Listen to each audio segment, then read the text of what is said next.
Thank you, Senator.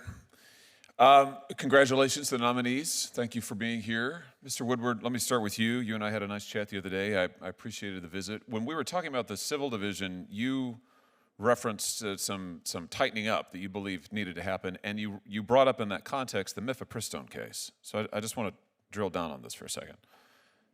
2 weeks ago or so, the Department of Justice entered and filed a motion in the Mifepristone case in the Northern District of Texas. This is a Missouri case where the state of Missouri and some others are seeking to put back in place the safety protocols for the abortion drug that existed before Joe Biden removed them.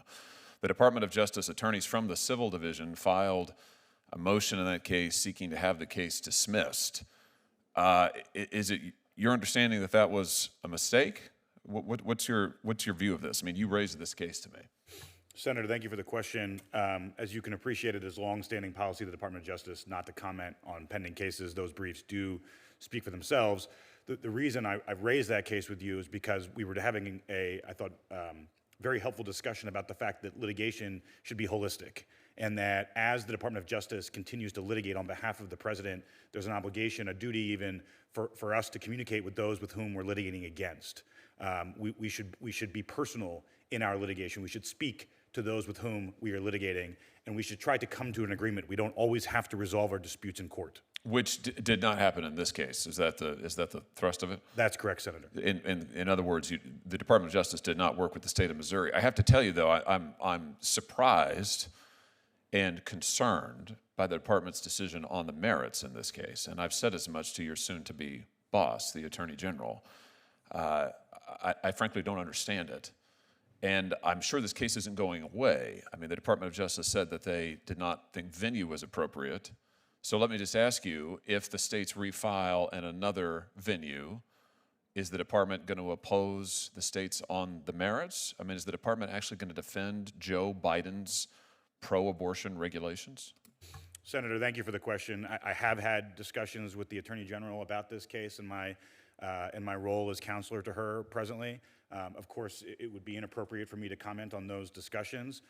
What I can tell you, Senator, is that if confirmed, we would look very specifically at every case to have been filed by the Biden Justice Department and ensure that those cases are appropriate, and then also ensure that we are taking the right track in those cases. And so I'm happy to talk with you and your colleagues about that case and any other case if confirmed. As you, I hope, know, before President Biden, Mifepristone, the abortion drug, had long had a series of safety protocols attached to it ever since it was first offered in the United States over 20 years ago, including requirements that a physician be the one to dispense the drug, that a physician screen for ectopic pregnancies, that a physician be present to provide emergency care if necessary. President Biden removed all of these, and now the drug is available. You don't have to be a physician to prescribe it. It can be sent through the mail. Telehealth providers from foreign countries are now providing this drug. And it doesn't matter as a consequence what any state or voters in any state decide, the voters of my state, for example, any limits on the drug imposed by voters of a state, consistent with the Dobbs decision, is automatically overridden by what Joe Biden's FDA decided to do. So this is a matter of extreme importance, and I just point out 70% of abortions now in the United States occur because of this drug, which can now be administered totally unsupervised. Let me just ask you, are you familiar with the Ethics and Public Policy Center's recent survey of Mifepristone prescriptions? 865,000 Mifepristone prescriptions over a 5-year period. Have you seen that study, Mr. Woodward? Senator, I apologize, I have not seen that study. Well, let me just bring you up to speed. What the study shows is that over 10% of women who are prescribed this drug, again, without physician help or aid, over 10% of these women experience a serious adverse health event. That means an infection, hemorrhaging, a life-threatening event, sepsis, that leads them to go to an emergency room. That is 22 times higher than what the FDA label currently admits is the risk of a serious adverse health event. This is the largest study of Mifepristone done, I think, ever. 865,000 separate prescriptions were studied. So my point is this: the safety needs are extremely real. They are pressing. The rights of the states to protect their citizenry, I think, is extremely well-founded and well-developed, by the way. I mean, they are seeking the right relief in the right courts. And I just hope that the Department of Justice will do as you were saying a moment ago. I hope the Department of Justice will work with these states and will also vindicate the rights of voters to decide these issues and the rights of states to protect their citizens. I just can't imagine why the department would want to defend the abortion regulations of Joe Biden, who was the most rabidly pro-abortion president in American history. Very different than our current president, who has been the most pro-life president in American history. Senator, I appreciate the question. As in the wake of Dobbs, I agree. The law is quite clear, and I'm going to sound like a broken record, but the President of the United States has said time and again he will follow the orders that come down from the Supreme Court. Let me ask you here about one other religious liberty issue. Are you familiar with Mark Hal? Does that name ring a bell? Do you know about this case, Mr. Woodward? I'm sorry, Senator, I'm not familiar. Well, that's all right. I think we've got a picture of Mark. Mark Hal is a pro-life demonstrator, peaceful demonstrator, a Pennsylvania man. Here he is with his family, his kids. They're at Mass there. He's a faithful Catholic.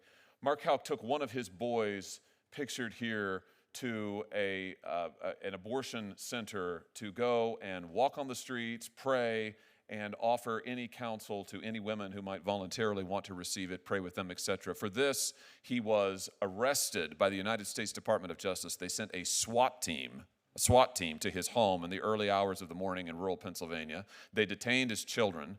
They used the full SWAT regalia, including semi-automatic weapons, rifles, and so forth, to take him into custody. He was taken into custody. He was charged like a criminal under the FACE Act. He was acquitted by the jury, which is truly remarkable. I want to emphasize the state of Pennsylvania had the opportunity to charge Hal. They didn't do it because they didn't think, liberals in Pennsylvania didn't charge him because they knew there wasn't a case. The Biden DOJ charged him anyway, treated him like a terrorist, and a jury acquitted him, thank the Lord. Now, Mr. Houck is suing the Department of Justice for what they did under the Biden administration. So far, DOJ is opposing his suit. Doesn't this seem like something to you that should be settled? I mean, shouldn't this man have his name cleared? I want to emphasize the jury acquitted him, but shouldn't this man have his name cleared and have DOJ admit that what the Biden administration did to him was just dead wrong? Senator, in my practice over the last 4 years, I saw firsthand how the Biden administration weaponized the Department of Justice, and there is no place for weaponization at the Department of Justice. I can assure you that we will look at every single case, to ensure that there is no weaponization at the Department of Justice. I look forward, if confirmed, to working with Deputy Attorney General Todd Blanche, to Attorney General Pam Bondi.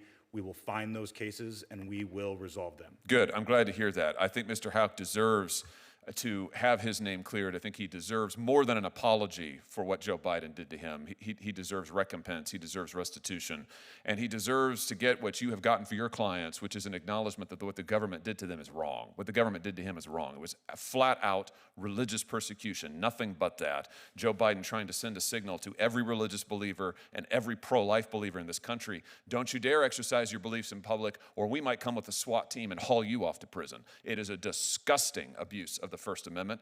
Thank goodness a jury acquitted him. Now he deserves to be made whole, and I hope that you'll be part of that. I see nobody else here. Are we going to let it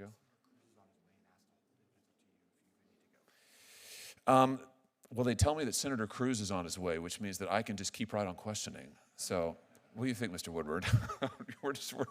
I'm sure you're really enjoying this line of questioning. Let me ask you something different. Let me ask you about President Trump's executive order on Title IX in men and women's sports. Something you and I talked about is the need to see that the president's executive orders are enforced, that states are complying with them, that they're complying with federal law. Talk to us about the importance of his order protecting women, getting biological men out of women's sports. What does the department need to do there? What do you think is the priority? And tell us why this is so significant. Thank you for the question, Senator. You know, this is a deeply personal issue to me. I have a 2-year-old daughter who has 3 older brothers. She can hold her own, but it's a problem. It's an issue that has to be addressed. The president has taken this head on as an important issue in his administration. The executive orders speak for themselves. And although I can't comment on pending litigation that has been brought by the Department of Justice, we have seen that the Department of Justice is enforcing the president's executive orders. To quote the president, "We'll see you in court." Don't follow the president's executive order, we'll see you in court.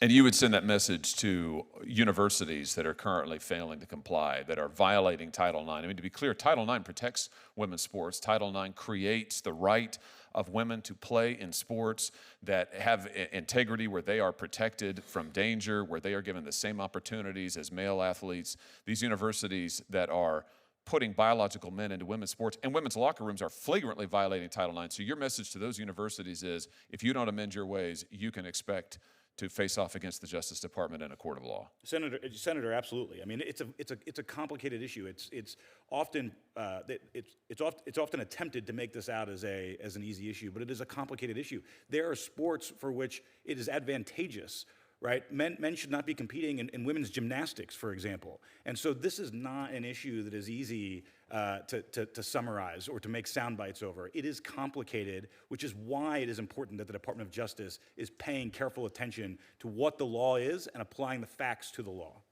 Mr. Geiser, let me just ask you about nationwide injunctions for a moment, and about the proliferation of nationwide injunctions. We have seen them explode. They're first used in the 1960s, then they're almost never used. Of course, the nationwide injunctions, when you have one individual district court that purports to bind not just the parties before the court, but purports to impose its policy, its ruling, its order on the entire country, including parties not before the court at all, parties well outside the court's geographic jurisdiction or otherwise. Tell us about the importance of reining in the district courts to their proper constitutional role, which does not allow any individual district court to sit in the place of the Supreme Court and make policy for the nation. Tell us about the importance of this. Well, thank you very much, Senator Hawley. And as you're aware, district courts are charged with adjudicating cases and controversies. And the Supreme Court of the United States has said that that task looks to the relief sought by the parties, and its equitable authority extends to the amount of relief necessary to redress those particular injuries. And as you are also aware, the Supreme Court is currently now considering some litigation involving that, so it would be inappropriate for me to comment on the specifics of that. But I agree with you that Article 3 imposes genuine limits and authorities for district courts, and it's in the text on the judicial power. Setting aside the litigation currently before the Supreme Court, do you think that it is appropriate and maybe necessary for Congress to use our Article 1 authority to make clear that an individual district court does not have the constitutional authority to bind parties that are not before it or otherwise not within its jurisdiction? I mean, is that something that we Congress ought to consider doing? Senator, I agree that Congress has an important role in setting the jurisdiction of the inferior courts that Congress creates. Those are the creature of this and the House's work. And so I think this body has an important role to play and could make a significant contribution to justice being done, as opposed to what I think millions of Americans are alarmed to see, which is the weaponization of the entire justice system to oppose the agenda that they enacted by voting for elected representatives like President Trump. Well, I think we are looking at something that is very much a constitutional crisis, that is a growing crisis, and it is a crisis of district court judges that are way outside the bounds of the Constitution, that are seizing power that absolutely does not belong to them. And you're right, Article 1 does give us the authority to establish those courts in the first instance, to govern those courts. And in this case, I think it's time for this body to take action to ensure that those courts stay within their proper constitutional bounds.